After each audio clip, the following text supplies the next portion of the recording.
You're very much welcome to the What's Trending. I am Moses Omogena. So today we kick off with terrorism and a threat message. Yes, I'm afraid the world had to stand still on this one.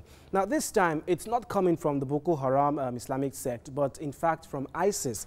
The Islamic State of Iraq and Syria, ISIS, has sent the United States a very strong and disturbing message on Sunday. And what could this message be? Here it is. The ISIS Twitter account shared a photo of a beheaded Statue of Liberty, as you can see here, holding a black flag, or the ISIS flag. There it is, the beheaded Statue of Liberty. And in the photo, we also see the New York City up in flames with a caption below that says, "Coming soon." Interesting. So we see beheading of a statue, we see the ISIS flag, and we see, cities up in flame, and yet with a caption that says, "Coming soon." What exactly is coming soon? Now, this message comes just after the United States-led forces conducted 16 air strikes in Syria and 11 more in Iraq against Islamic State forces on Saturday.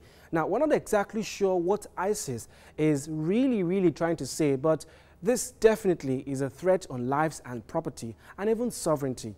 The United States, at the time of filing this report, is yet to respond to this photo as we speak. And having a look at few reactions online, for example, from Sandra, she says, "Lord, show yourself. Why are these people still breathing?"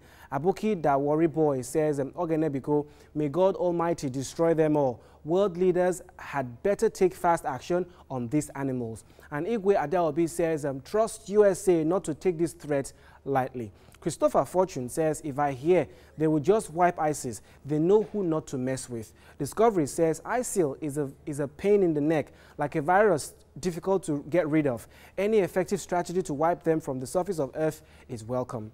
It still baffles me how it has become difficult for US and its allies to defeat ISIL. If ignorance is bliss, wipe the smile off my face. Richmond Echemati says, "America continues to depreciate spiritually on a daily basis. Any nation that forsakes God, God forsakes such nation. I won't be surprised if it happens. Return to God. America, return to righteousness. Return to the truth you once believed." And Mark Okoli responded saying, "Is it Nigeria that is on God's side? This land where corruption reigns, where adultery and fornication reigns. Please don't be a hypocrite." Interesting. Well, like I said earlier, the United States, or the White House, is yet to respond to this threat message or photo by ISIS. It seems to be saying a lot, but I mean, obviously, this definitely speaks, impending danger. But well, we just hope that the United States takes this very seriously and acts as fast as possible, because really, in such issues like this, is the collateral damages, that gets the saddest of it all. Now, moving on from, to yet controversy in sports. The federal government, through the National Sports Commission, NSC, has threatened to stop the planned unveiling of Sunday Oliseh as the new head coach of Super Eagles by the Nigerian Football Federation, NFF, on Wednesday, July the 15th.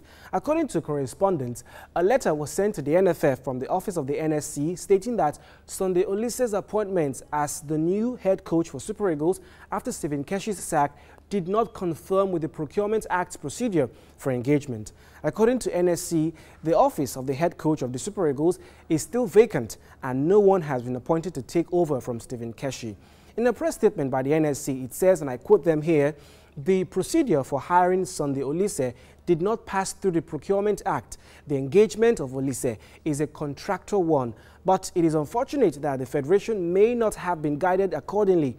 If the Federation goes ahead to unveil Oliseh on Wednesday without following the due process, they will be violating the Procurement Act. They will be found liable."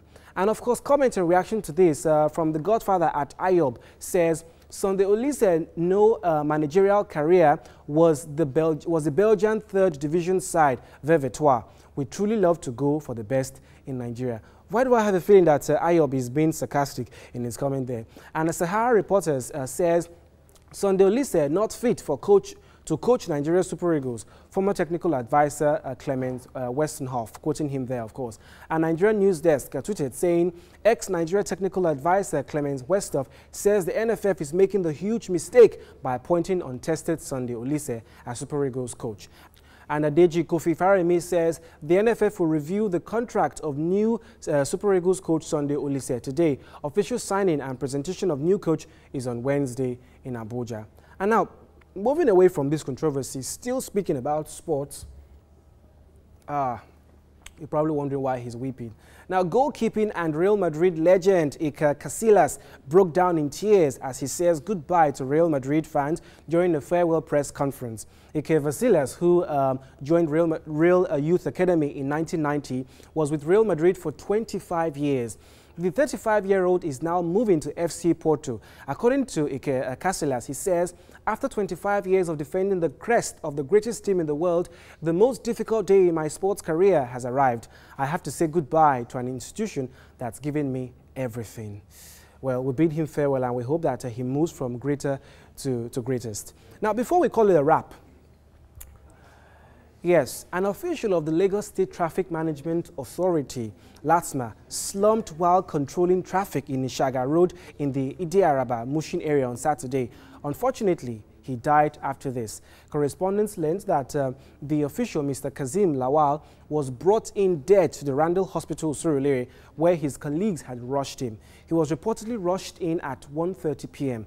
Mr. Lawal, who was said to be gasping for breath, was rushed to a hospital after he did not respond to preliminary treatment. He was therefore confirmed dead a few minutes later. Now, I don't know, there are some, there are some questions I would like to know. Someone collapsed in Mushin, and then you rushed him to Surulere. Is there no nearby hospital in Mushin? Now, apart from that, I think the federal government, the Lagos State government rather, needs to look into this, because our LASTMA officials or road traffic warders, they need, I think, just here, me suggesting they need to wear an oxygen, mask, because these people are always, exposed to a lot of things. They inhale, carbon monoxide or carbon dioxide from, fumes from cars, dust and all sorts of things. He probably, I'm not a doctor, but he probably might, have suffered from a heart clog or something. Who knows? God knows. Only God knows what these people, get to inhale on a daily basis. I think they should be given an oxygen mask, to at least to protect them from the things they inhale on the road and on traffic on a daily basis. It's really, really a sad one. And of course, with this, it's a wrap on the What's Trending. If you have issues trending in your local community that you would like us to talk about, feel free to tweet at me with the handle @MosesTVC or with the hashtag What's Trending. We would love to hear from you. Many, many thanks for watching. I'm Moses Umogena, and I definitely will be seeing you next time. Bye for now.